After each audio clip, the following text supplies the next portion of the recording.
So people often ask me what it's like to review video games for a living or write for a living in any capacity. Like, I also do science education stuff, and I also do translation stuff for comic books. But by far, I have spent most of my time in the gaming industry.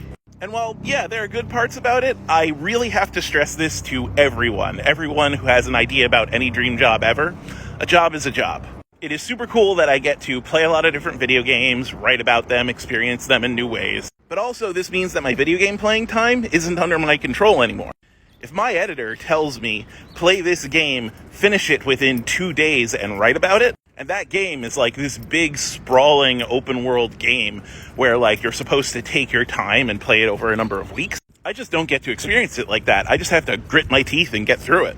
So yeah, it definitely forces me to explore new games and new genres, and that's cool. But you also have to understand that now gaming is my job. And while that gives me a lot of insight into gaming, it also means that I am less likely to play games on my own time. And if I'm going to be honest, it does take a little bit of the pleasure out of it.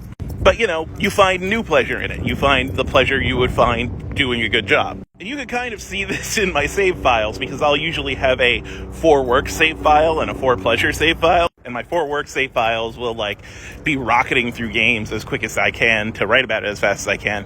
And my for pleasure save files just linger on, 2 or 3 hours played, and that's about it, unless it's, a really amazing game. In fact, when it comes to Game of the Year time, that's generally how I decide what games I want to nominate for Game of the Year. Because 99% of all the games I play for work, and then I put down. Maybe if a game is interesting, I'll play it for work and then play a little bit in my spare time. But if a game is interesting enough that I play it for work and then go back and play through the whole thing for pleasure in my limited spare time, that is a special game, and that probably deserves Game of the Year status. But yeah, like I said, every job's a job. And if you get into game journalism, you're going to start looking at video games as a job. A cool job, but a job nonetheless. Sometimes you just need breaks from your job.